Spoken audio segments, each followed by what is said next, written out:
I'm Stuart Easton. I'm the CEO and one of the founders at Transparent Choice. And we tend to run a couple of webinars each month. One of them is sort of a demo of our software, the project prioritization software. And the other one, we do something around around leadership, around strategy, around business issues. And today, I'm delighted that we have Lisa with us, Lisa Wheatcroft. Not only does she have a splendid accent from, us Northerners have to stick together last. So not only does she have a brilliant accent from the north of England, if the Americans won't get the reference, I apologize. But she also has loads of experience as a business leader, an executive in the airline industry, infrastructure, that kind of area. And most of that career was spent managing big transformation and change programs. So, for example, she was able to increase, engagement and reduce costs by £90 million through one organisational transformation program. And Lisa and I were talking, I guess, about 2 months ago, Lisa, about this. Yeah. And we were having a really good natter about what does it take to land good transformation? Because the stuff that we do, the project prioritization, is a key enabler of business transformation. It's how you figure out what to actually do in order to transform. But it's not the whole story, right? It's one of those necessary but not sufficient conditions for achieving business transformation. And so what we thought we'd do today is explore a little bit what good transformation looks like, and maybe even have a few horror stories on the way. And hopefully you've got some of your own horror stories that you can tell as we go through.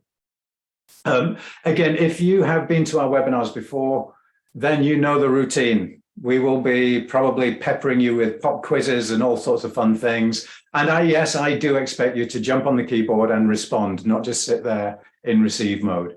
When you do that, it's so much more fun for us. And hopefully it's more fun for you. And it means that we can kind of respond to what you're saying and sort of tailor some of the content to the things that are interesting you. So please do jump onto the chat. If you haven't already, introduce yourself, tell us where you're from. But with that, I'm going to hand it over to Lisa to start the ball rolling. And it's going to be kind of a mixture of a few slides, bit of conversation, all that kind of good stuff. So if you have questions for Lisa, comments, observations, you agree or you disagree, something resonates, drop it in the chat, let us know. Brilliant. Lisa, over to you. Thanks, Stuart, and for the kind introduction. And I'll try to tone down my very northern accent for those who may not understand it. Oh, loving it. We should be getting into sort of some Yorkshire dialect later. Yeah. That will really confuse people. So as Stuart said, we have got some slides, but obviously if you want to ask questions as we go along, then please do, because it's just a real framework to open the conversation. But what we wanted to talk to you about today, as Stuart said, was really what is business transformation? What makes it successful?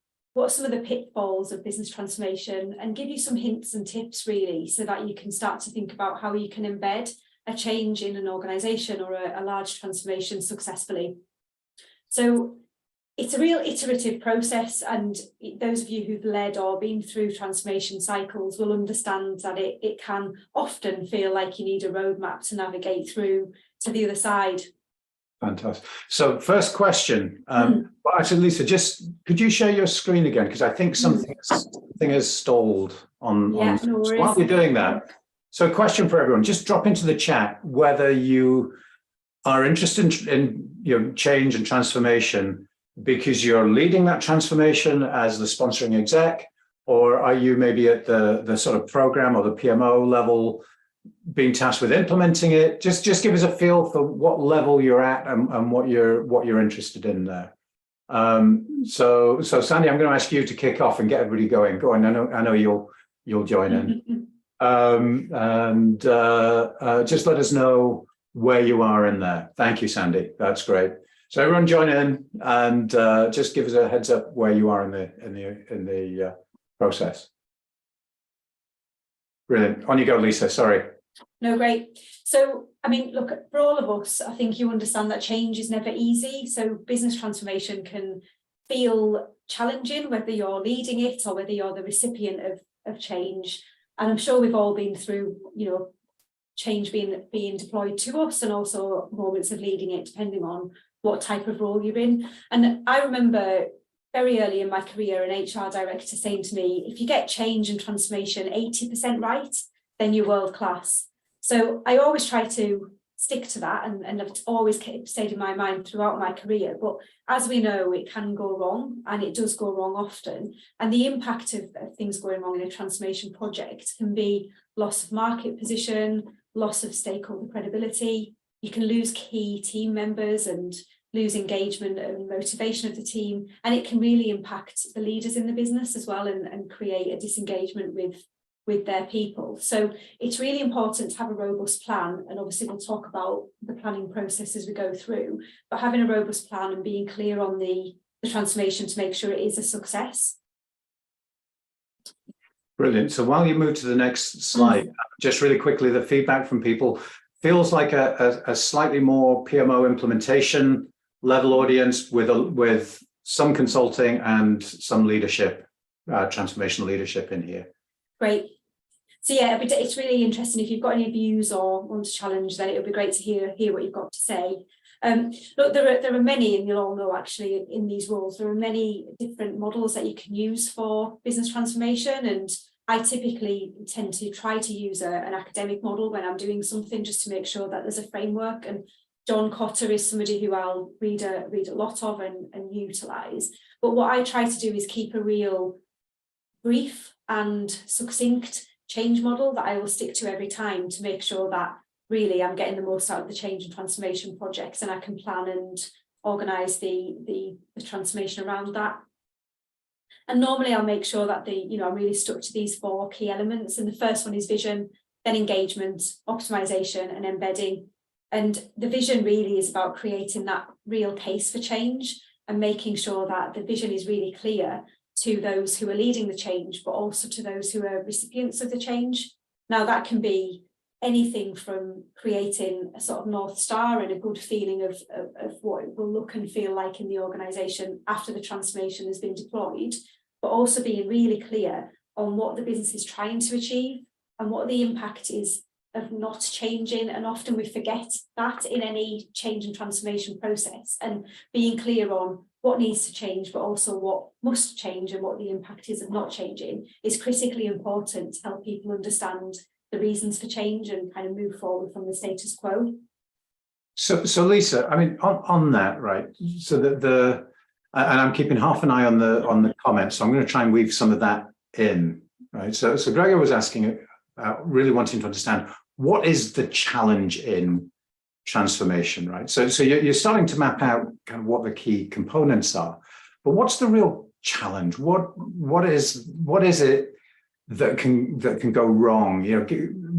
What does it look like when it goes wrong? What does that feel like? What are the consequences of that? So what is the challenge from the point of view of, gosh, if we get it wrong? And then maybe you could talk a little bit about the difference between transformation and change management, because change management is one of those phrases that people get a little bit, there are at least two different definitions of change management. It's not useful. So maybe you could talk about that a little bit as well before we dive too much into how. Yeah, I think there's a few questions in there, isn't there? But I think the things that I've seen go wrong are typically where the people element isn't considered properly, and we'll segue into the engagement piece. But it's where people aren't considered and the change or transformation are deployed as a task rather than a program of work. So that is critical. And the other part is the planning, which it's really important to have a really robust plan where you're very clear on what the priorities are, who is doing what, who's delivering what outcome and when, but most importantly how you're delivering that, and that links back to the people element. So obviously through the transparent choice framework, there's a number of ways of really kind of delving into that priority and planning element, but it's something that I see often organisations forget about, and they'll often dive straight into the end state and trying to deliver the end state, whether that be a reorganisation or a culture change, without really giving critical thought to the work streams, the the prioritization, the phasing of different work pieces, and also how people will be engaged in that process. So what do you think's behind that, Lisa? Because Ashok actually just threw out kind of the question out. It's very similar to where my mind was going, Ashok, which is that, you know, sometimes people don't engage in that process. They don't, or they actively undermine that process. So why? Because that really seems like you're almost deliberately baking in failure. So why do you think there is that? It's interesting, isn't it? Do you mean the people piece or the planning, or both? Both, actually. Yeah. I was more thinking about the planning, but both, because it's, you know, it's kind of at this stage, anyone leading a change program should know that you have to take the people with you, right? There's no excuse for not knowing that, right? At this point in time. So kind of both. I think it is an interesting question. From my experience, typically when a business decides to change, there's already been a number of discussions or a period of time where that's been debated and, you know, chewed around by an executive team. So by the time it comes to the change needs to be delivered, there isn't as much time. So it often becomes a reactive extra piece of work on top of business as usual, rather than a planned, considered and strategic change program, or, you know, transformation. And so I think that's typically what I've seen. It just becomes that reality and reactive piece. And I was talking to a large construction business last week, and they said to me, "Oh, we haven't got time to deploy the change." And I kind of thought, but what are you doing? You know, what is so important that a business critical piece of work can't be delivered effectively? And it was almost, again, reactive after it's already started. And certainly we were asked to go in and do some consulting, but it was 2 days before the change was going to be announced. So that organisation, despite being a very well-led large construction business, you know, UK-wide, they operated almost too late in the process to have any sort of real plan or take their people with them. So it's interesting from a planning perspective, and I think often organisations, unless it's really built into their culture about how important people are, can underestimate what that actually means in reality. Taking people on the journey isn't just about communicating with people and telling them what's going to happen and when. It's about getting them really involved in that process. And I see many businesses forget about that and try and deliver the task without slowing down to plan, prioritise and engage, really. Right. So part of it is that people are trying to you know, swap the engines on the jumbo jet at 30 feet. Yeah. Right? So that usually doesn't work too well. So another thing that sometimes comes into this is, and actually I had a conversation yesterday with I'm not going to give you the name, but it's a name everyone on the call would recognize, a global engineering company. And, you know, they're looking at this sort of 5 to 10 year vision of where they need to be. And, you know, their particular challenge was that the owners in the different business units were kind of resisting any kind of change, because actually they were performing very well. Right. But so those guys were making the bonus every quarter. But the guys who were thinking 5, 10 years in the future, who are going to make sure that you're still making your bonus then, you know, they're kind of seen as noise, and you know, who are these guys in the cloud? They don't have their feet on the ground, all this kind of good stuff. So sometimes it's just about not having a common vision of what the change is for and why you're doing it, right? And not having incentives aligned. Yeah, absolutely. And I think not really considering the impact of not changing, because if you look at the way the world has changed, we talked about it last week, Stuart, with AI and different technology, you know, those organisations who were strategic and thought ahead about that weren't massively impacted in the pandemic. They were able to optimise that opportunity. But many, where they were stuck and were operating in the status quo, I saw lots of organisations that failed. I was in one at the time where they just weren't able to innovate or take themselves forward or do anything different. So they ultimately had a very difficult time during the pandemic. So yeah, I think you're right. It's about that vision and strategy, and if that isn't in place for a business, then it almost becomes a done to rather than a kind of forward thinking piece of work to transform an organisation.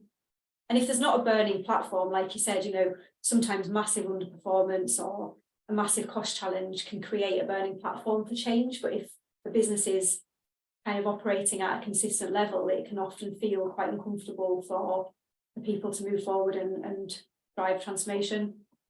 So you use the word change, I think 2 or 3 times in that little section there.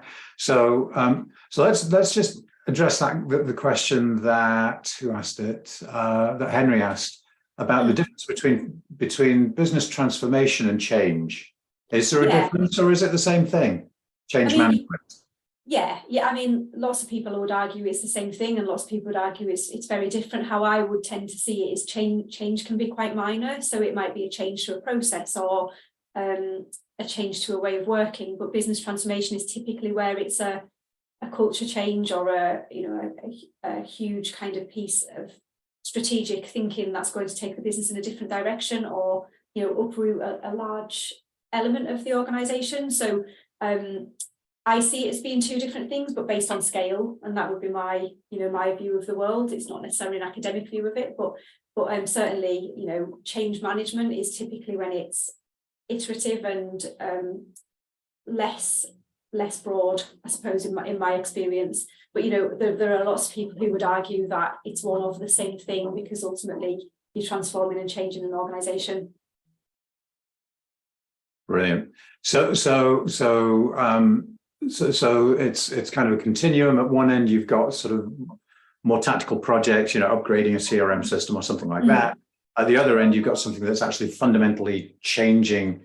So this is changing bits of the business. This is changing the business, right? The other end is sort of the way I would think about it. And there's no clear line that says one is, it's like when you go from, on those wonderful color wheels that you see when you're picking the color on PowerPoint, and there's no point where it goes from being blue to purple, right? That over here it's blue and over there it's purple, right? And somewhere in the middle you could call it blue or purple. It doesn't really matter, right? It's the same sort of idea. Yeah, absolutely. And when I think about change management, from my perspective, it's been in a people scenario. So it's often about changing the structure of the organisation, or changing a way of working, or implementing a process. But as you say, changing the business. If you think of the one that pops in my mind at the moment is Twitter, where Elon Musk has gone in and absolutely changed the way of operating. That is changing the business, not just a small change in an organisation. So yeah, for me, the same. You've articulated that well, but it's around scale and less iterative and more transformational. And Ashok, I hear your comment, right? I take that. But if you look at that, right, if you're in the call center and they change the CRM tool, that's a transformation. Yeah. But if you're in the C-suite and someone in the call center has changed the CRM tool, that's just a little change project. Yeah. Right. Yeah. So some of this is about perspective as well. So, to the people in the call center, changing the CRM tool is a foundational change to how they work, right? So it's one of those terms. It's a little bit elastic. Generally, I agree with what you said, but whether something is transformational on the inside the box or outside the box depends a little bit on where you are in the organization and what your perspective is. Yeah, and I would agree. And obviously, we're advising from a kind of business perspective rather than but I take that point, which is why it's really important for the next piece, which I've talked about on that kind of 4-stage process, is around that engagement. So for that reason that you just described, Stuart, it's really important to engage people in any business change, whether that be small, iterative, system improvement, or it's a large-scale business transformation, because ultimately getting people involved in that change will make sure that they understand what's happening, they're bought into what's happening, and they can, in the end, become ambassadors or accelerators for a change. And the call centre is a great example, because when as a business, if you decide to change some way of working in the call centre by getting the teams involved before the change has been fully planned, to understand what works for them, what doesn't, what needs to change, how they see improvements being made, then that will ultimately mean that they don't feel like it's too transformational. It's a collective and collaborative process. but it'll also help make sure that it's done in the right way, because I often find that the people who are in the call centre, on the ground in the business, are those people that know more about what needs to happen than sometimes the leaders do, because they have the, you know, the experience of what's actually going on. So that engagement piece is massively important for me, whether that be in a sort of in the business change or a large scale business transformation piece. So that's a really interesting one. So again, the sort of melding these two issues together, right? There's change versus transformation, and then engagement of people down in ground level. So we did one of these webinars 2 or 3 years ago, and I'm trying to remember the name of the guy, and it's escaping me right now. But anyway, he was telling me about a program he ran, or an initiative he ran at a utility, a US utility, a big utility. And basically what they did was they just went to the organization and said, tell us all the dumb things we do and tell us what we should do to stop it.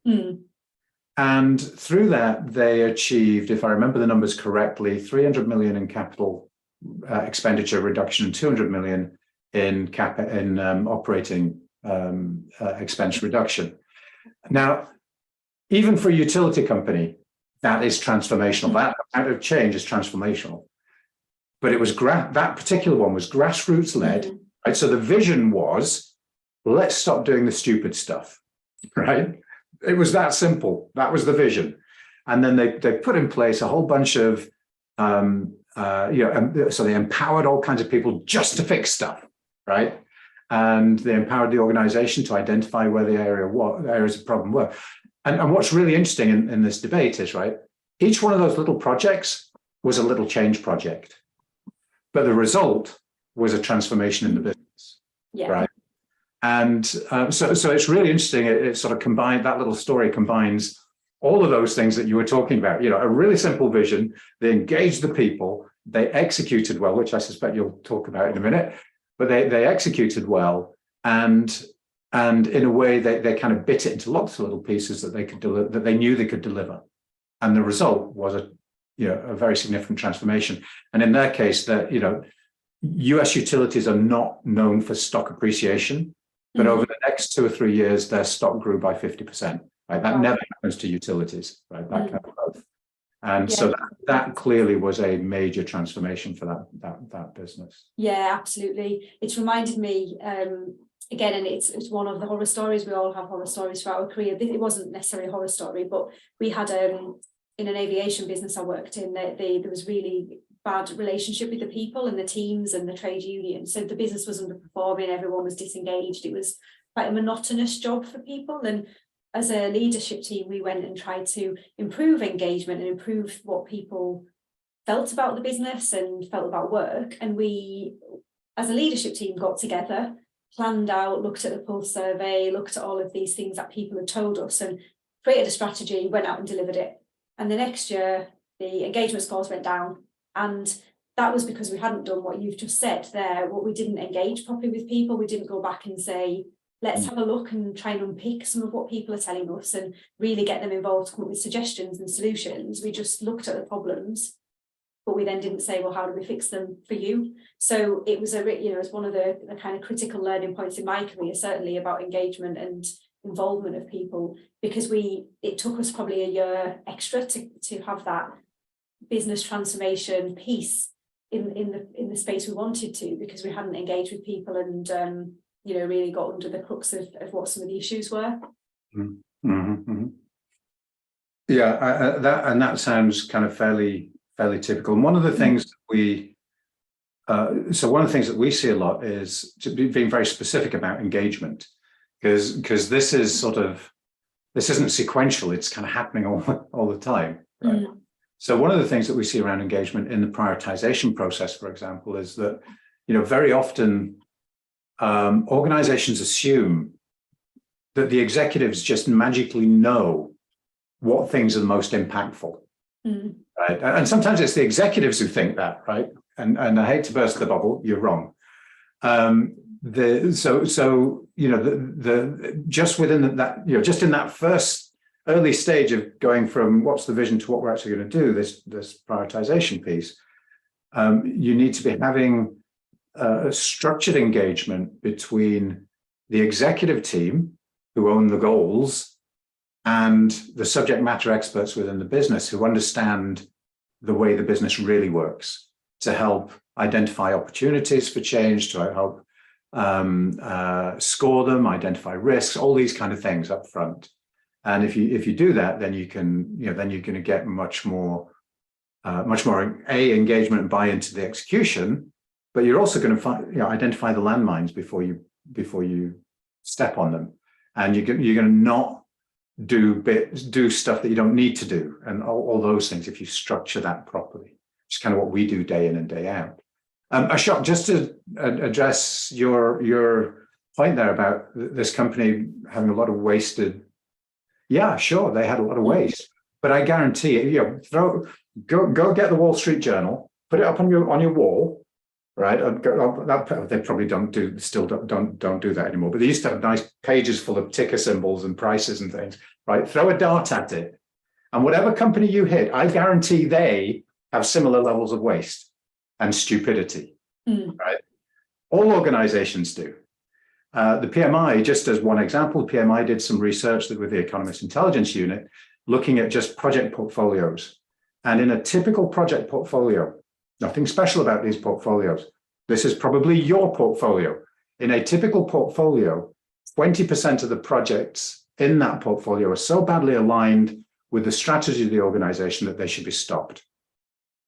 So don't fall into the trap that, oh, that's them, we're not like that. Chances are you're exactly like, not you personally, but your organization is exactly like that, right? And so this, the stuff that Lisa would be talking about, if she could get a word in edgeways. This stuff really can help for organizations large and small. I'm not helping you get through your slides, Lisa, but I know we've got a few people. I know we've got a few people here who are from much smaller companies. Not the Heathrow Airport. I know you worked at Heathrow for a while, for example, worked with them. So not at the scale of Heathrow Airport, much smaller scale. Is that the same? Is it different?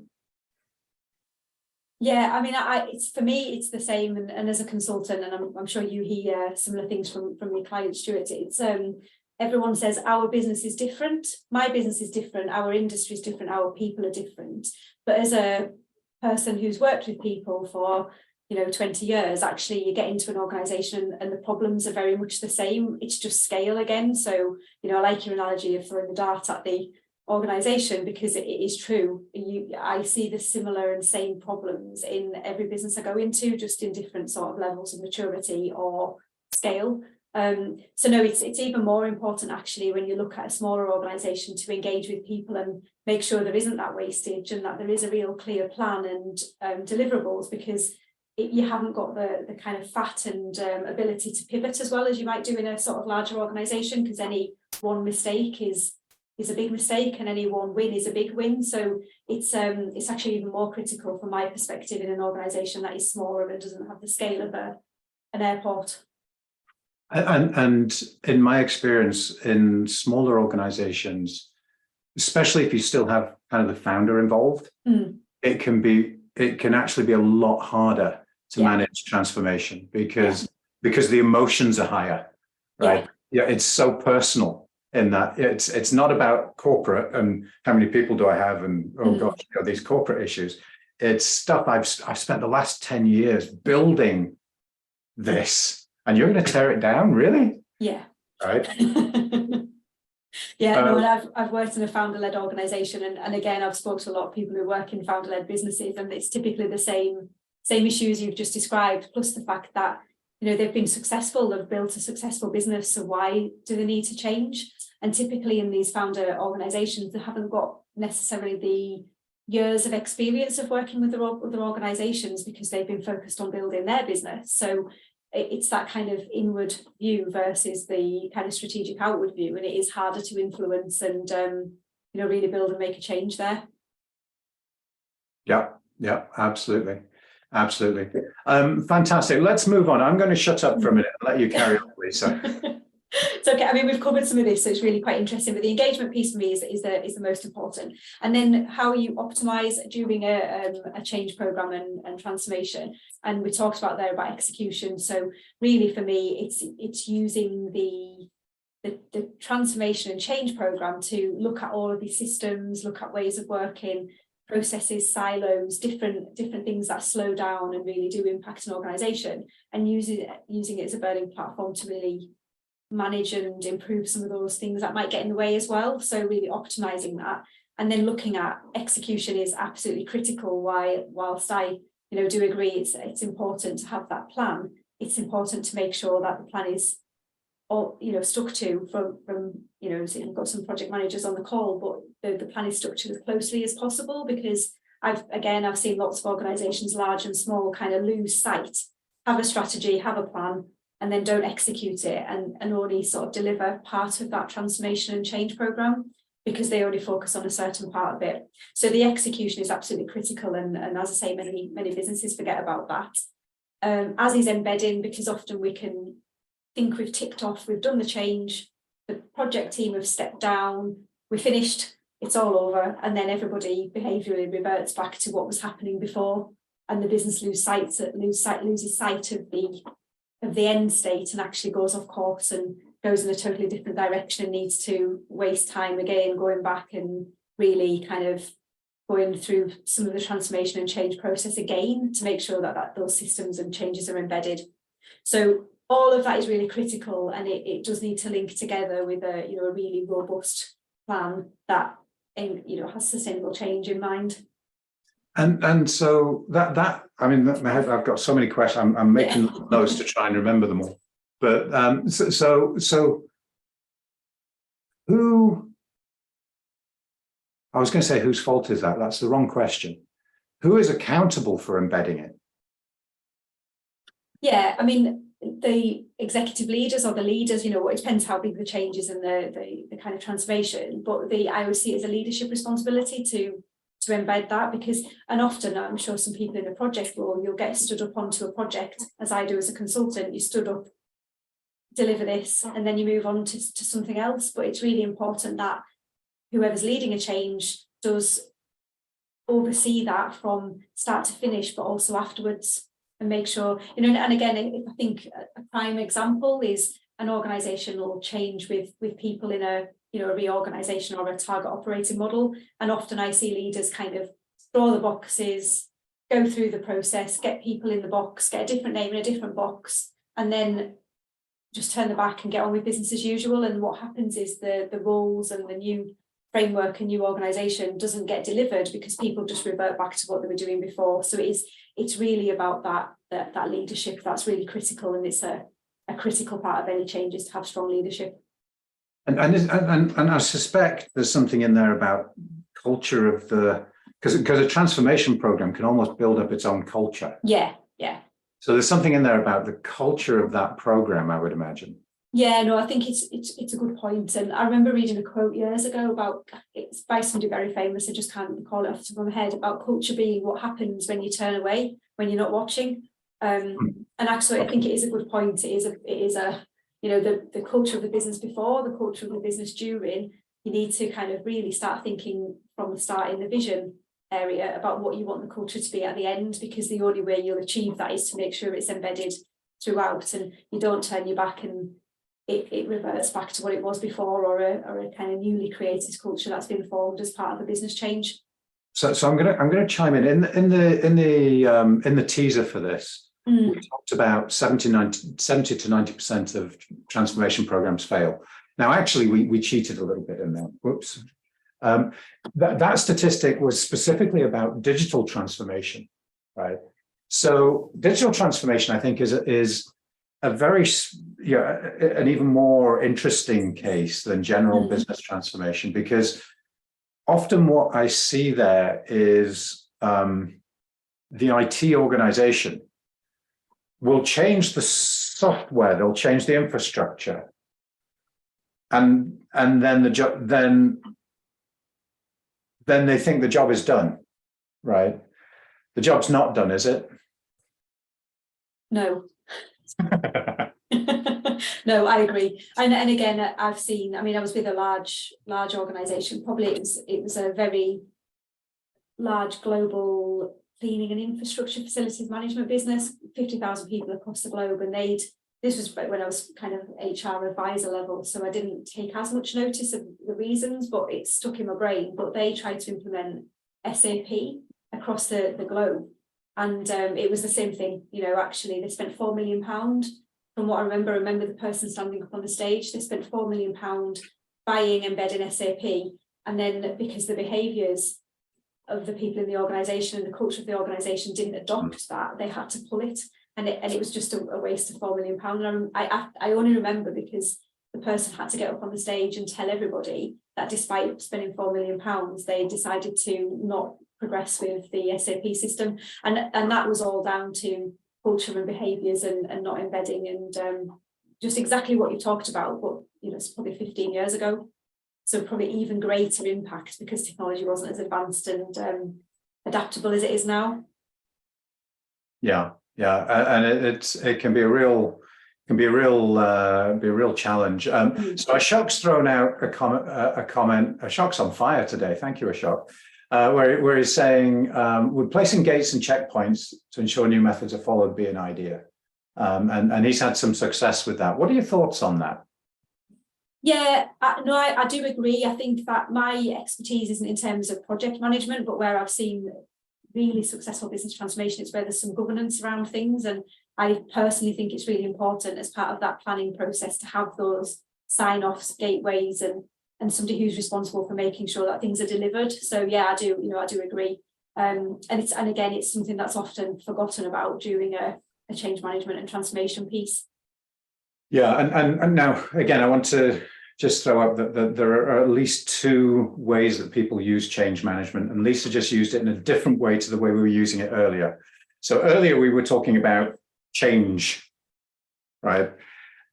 I think when you use change management there, it's a very specific process of stakeholder engagement to ensure adoption of your deliverables, right? Yes. And Gregor, you'd said you'd put something. I just found people put a couple of things into the Q&A area. So Gregor, you'd said something similar to that a little while ago. So change management in that sense, I think Gregor was asking, should that be part of, a pillar of, delivery? And I'm assuming, from my perspective, the answer is absolutely. If you're doing smaller projects, every project manager should be trained in change management. If you've got a bigger organization, you might actually have a change management team to support the project managers in change management. And if you're running an IT department of any size, you need someone on that team who is a real change management expert. And I'm not picking on IT guys, but IT, so we see this a lot with this kind of CIO's organization, with engineering organizations. Generally, engineers and IT guys work really well with other engineers and IT guys, but they don't always communicate and interact quite as effectively with the business. And so that change piece can often get missed in the technical details of here's the deliverable. And, what we've trained you to press the buttons. That's not the same as actually understanding why and how and what do I need to do differently and what's in it for me and all that good stuff. So absolutely, I think 100%, Gregor, that needs to be part of your plan, having a change management in that sense embedded in anything that you do. And I don't think that's unique to business transformation. I think that applies to any kind of project delivery organization should be thinking that way. Your job's not done until the business value is realized, and the business value will not be realized if people don't adopt the change. Yeah, I totally agree. I think the next slide, which kind of segues me on, is that skill set required to lead business transformation. And what I typically found in my experience is that people who've got the ability to lead something and set a vision and the strategy, but also have some sort of skill to project management. It's all vice versa. Are those who are successful. Now, clearly you're not going to lead it and project manage it, but having that skill set or awareness of all of that together makes makes a successful transformation leader, really. Because if you only focus on the people, or you only focus on the strategy, or you only focus on the process, then it's clearly not going to work. So having that more strategic oversight and skill set, and also having these kind of behaviours and leadership skills are really important, which kind of fits into some of the things we've already talked about. Leading a change and a transformation requires a different skill set from day-to-day business as usual. And I always compare it. I led a large retail organisation, and I was measured every day on how much money we made the day before. So the leadership skills I needed were around pace and drive and delivery and numbers and finances and sales. They were kind of very hard behavioural skills, but actually when you're leading change, you need the opposite of that, and you need some visionary thinking, you need some communication, you need to collaborate, you need to motivate people and empower people through that sort of change management process that we've just described, so that people can operate within that framework. And that the leaders that I've seen do this best are those who do create a vision, do communicate and collaborate, work with the project managers, work with the IT team, work with other people in the organisation, and really create that cross business piece of work to transform the outcomes. So it's a really interesting kind of debate about behaviours and skill sets needed in a change and transformation programme. And yeah, 2 or 3 weeks ago we did one of these webinars. Actually, it'll be almost a month ago now. We did one of these webinars around governance, project portfolio, and program governance. And a lot of the things that were coming up there, a lot of the topics that were coming up there were exactly the same topics. And there's quite a lot of overlap here between sort of leading transformation and more general project governance and portfolio governance. In that it's about having clear vision at the portfolio level, what we should be doing, at the program level, what the business results are, and at the project level, what the outputs are that we need to deliver, right? And having clear swim lanes for decision making, right? So I mean, your point about the skill set being different is cool, but the decision making authority and structures are completely different as well, right? Yeah, absolutely. And it's interesting. I'm sort of listening to what you're saying and some of the things we're debating, and ultimately it's all change, isn't it? It's just scale of change, and it's all a project. It's just a scale of a project, and it all needs governance. It's just scale of governance. So that's how I see it. And I think often, actually, more often than not, there is limited governance around a transformation project, and there's more governance if you look at sort of an IT change. And I've got a close friend who works in IT governance, and she very black and white about what is yes and no. And I think that is an important part of a change program, but it's having that kind of broader vision, communication, collaboration with that governance in the program. Really, that's a really interesting observation, Todd. I'm going to ask you to step in if you're paying attention. Yeah, I understand if you're not, by the way, but because I know you're very busy. But sitting in your chair, would you agree with that? Do you think that's a fair point, that sometimes the business transformation has less governance than the more formal workaday IT projects and things like that? You probably have a foot in both those camps. I'm not sure if he's in a position to be able to type, but we'll throw that one out there and see if he lands. Yeah. So, but the key thing here is that you've got all of these skills, and then there's a little bit of sort of structure underneath there to support those skills and help people bring it together, right? Which is what a lot of that governance does. Yeah, absolutely. And personally, I would like to see more governance. It'd be interesting to see what Todd says, but see more governance around transformation. And I think when we look at software, software like Transparent Choice or other software that I've come across very recently, it does give you the opportunity to create that governance in a slightly softer way, in a more collaborative way than it would necessarily in a kind of typical project framework. So I think we will see more of that happen, and it'll become more of a kind of, again, a skill set, and change leaders will need that ability to have governance and make sure that things are on track. Brilliant. Right, sorry, I'm just catching up on oh good, Todd disagrees. Good.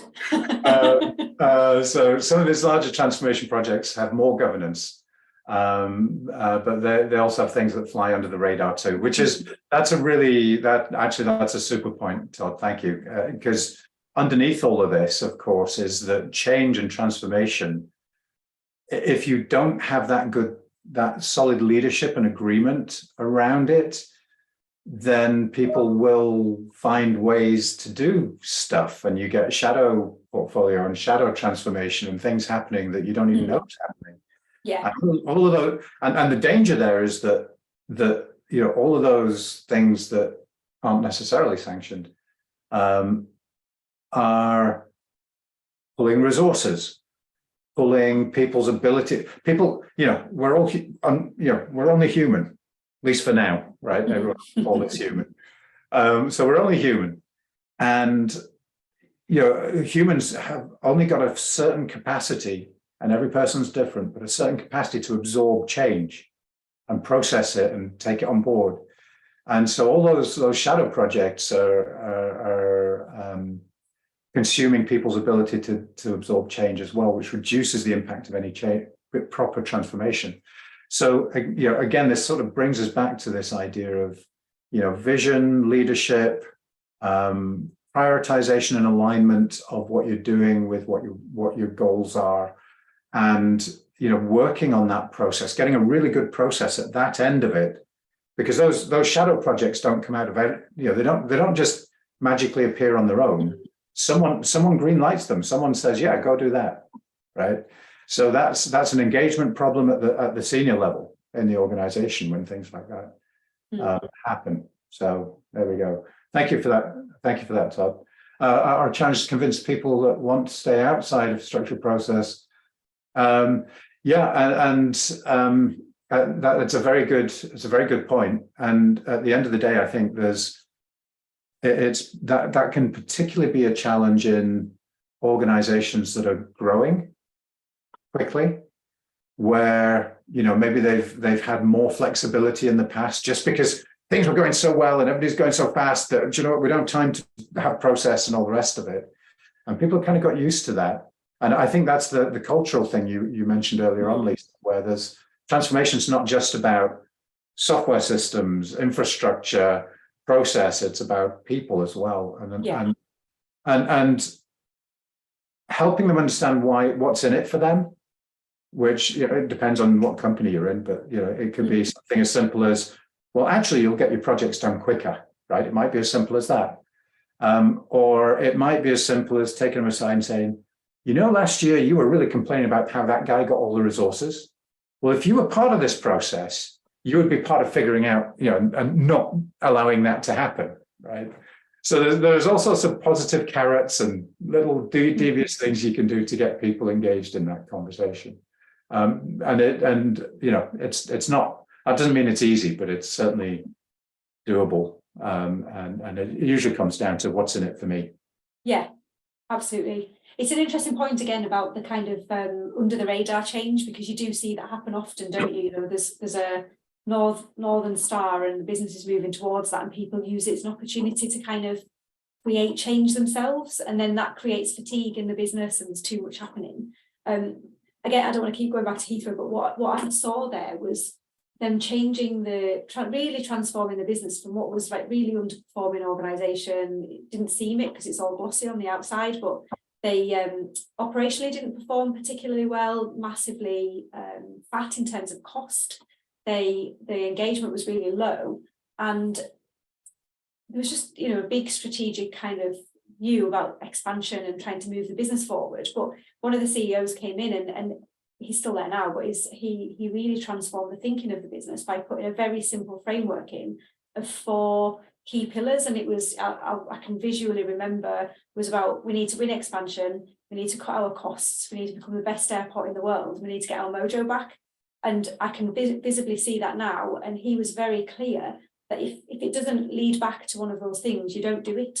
And like clearly it took a long time for some of that to happen, and all of these little cross projects came out. But I remember seeing the kind of governance around what people did completely shift just by that real strong leadership about this is the direction of the business. So quite interesting, and obviously that filters all the way down to that project management and kind of planning piece. But that was transformative in a a really large organisation.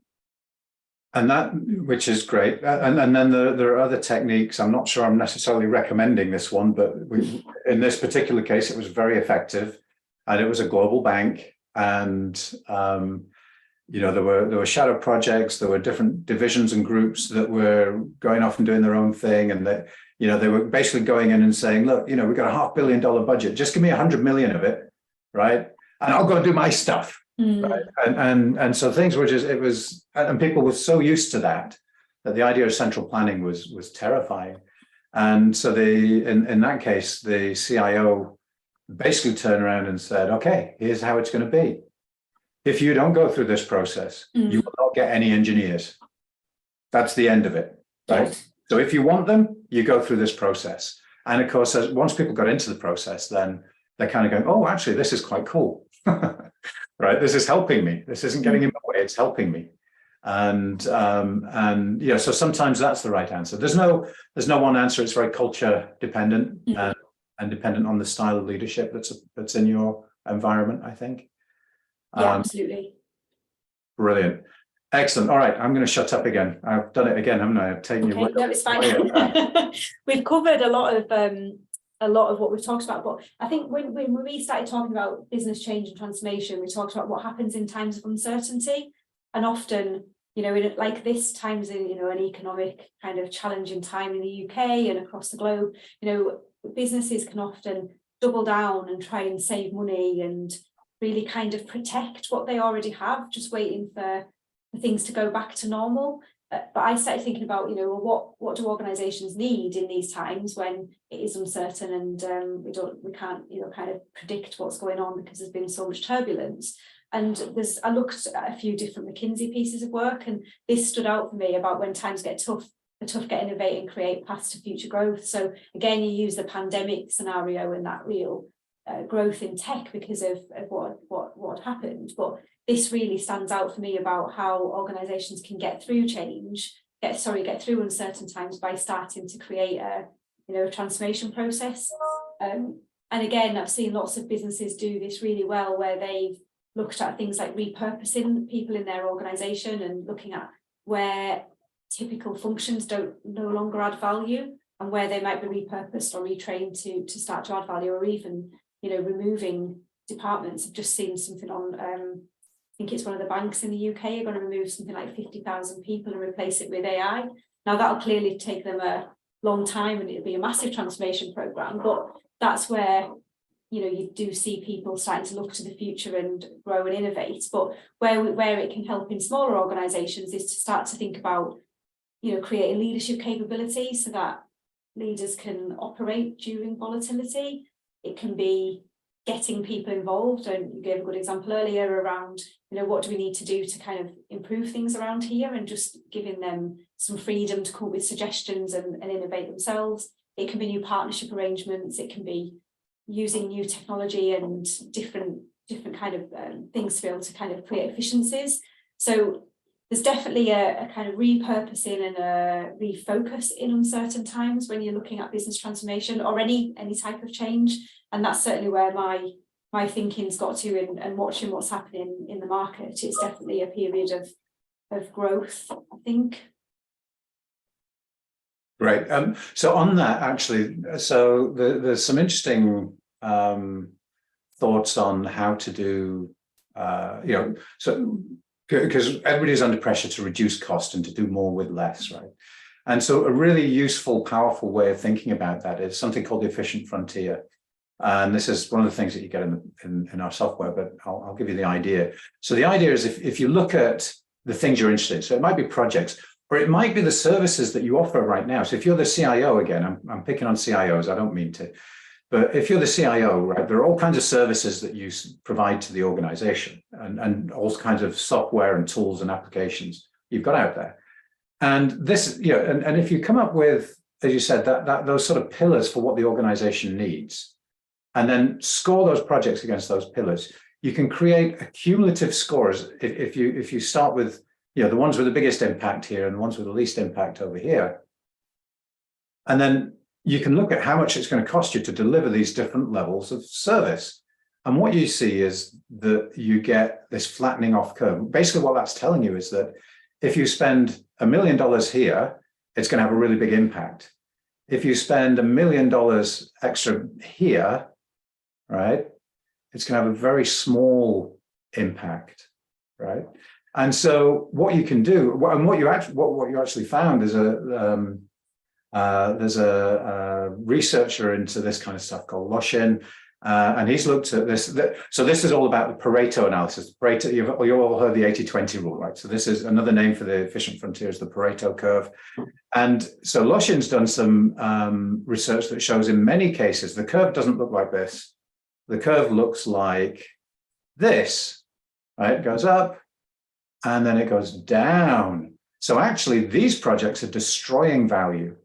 So if you can understand this and start to quantify, or these initiatives, whatever the services are destroying value, if you can look at this and quantify this, then very often you can find areas to cut cost, right, as part of your transformation program, and improve value at the same time. And that's all. You remember the guy I was talking about at the utility, right? That's all they did, was they looked at all the things they were doing that were destroying value, and they stopped doing them. You know, it's stupidly simple in principle. Hard to do in practice, but it's stupidly simple in principle. Sorry, Lisa. No, again, I think it's interesting, and you know, I like that. You know, what do you do and how much return does it give you? Because I think, again, that's something that's skipped in many transformation programs, a real thorough review, which is, you know, so it's really interesting. And there's a really like simple quote, isn't there, about what's going to make, I think there's an Olympian I listened to once, and he talked about what's going to make the boat go faster. You know, so if it doesn't make the boat go faster, you don't do it. And it's actually a really simple kind of analogy to apply to business, which you reminded of when you drew the graph on the screen. Yeah. Well, so we're almost out of time. I'm not going to open up to questions, because hopefully you've all been asking the questions as we went through, and really appreciate you doing that, folks, because it, as I said, it makes it more interesting for us, and hopefully it means we're able to address your questions and comments as we go. So Gregor has one question, which actually leads perfectly into our discussion in the green room about Lisa. Can you share links or case studies or best practices on transformation? So you've got some thoughts that you wanted to share, and we're going to circulate that in the email, right? Yeah, so we'll pull together a bit of a sort of ebook or something that we'll share afterwards with some different models in. As I said, I often like Cotter as quite a modern thinker in terms of transformation and change. And there's a book called Accelerate, XLR8, and that's all about, you know, employee engagement and getting ambassadors involved in the change to accelerate change. So that's definitely, you know, a bit of best practice that's stuck in my mind. And yeah, certainly we'll give some other examples of things that you can use as an outcome of the session. Brilliant, excellent. Thank you very much. And thank you everybody for joining and staying with us through the session. I hope that was useful. If it you know, as I mentioned earlier, we will be sending out an email in the next couple of business days where we'll just tidy up the video and collect Lisa's input and circulate that to everybody. Lisa, would it be okay to circulate the slides as well? Is that? Yeah, absolutely. Yeah. No problem. Okay, perfect. So we'll share the slides as well. And anybody who would like to engage Lisa, how should they engage in a conversation? How should they do that, Lisa? Yeah, I mean, reach out on email. I'll send my details. I'd love to speak to anybody, even if it's just a debate about what we've talked about. It would be great to hear from people. So we'll include my email then in the documentation afterwards. Perfect. And then you know, most of you, or at least I hope most of you at this point, know where I am and how to reach me. But I'm Stuart Easton on LinkedIn. or just jump onto our webpage and hit the contact button, or there's loads of other buttons on our webpage that'll get you to one of the team, and that will eventually get to me. So feel free to reach out and connect. I would love to connect with everyone. And if you want to learn more about the prioritization side of this, which is really where we spend most of our time, do reach out on the website. There's loads of materials. We will be doing in a couple of weeks' time, I think, Lenora, I don't know if you can confirm this, but I think in a couple of weeks' time, we have another demo webinar scheduled. And in about a month, we'll be doing another one of these, another thought leadership kind of more businessy webinar. So do look for those in your inbox. Whitelist our emails so that they make it through spam. And we will see you all next time. Lisa, thank you very much for sharing your experience and enthusiasm. Thank you, and thanks for the questions. It was interesting. Yeah, that was great. Thank you, everybody, for joining in. Fantastic.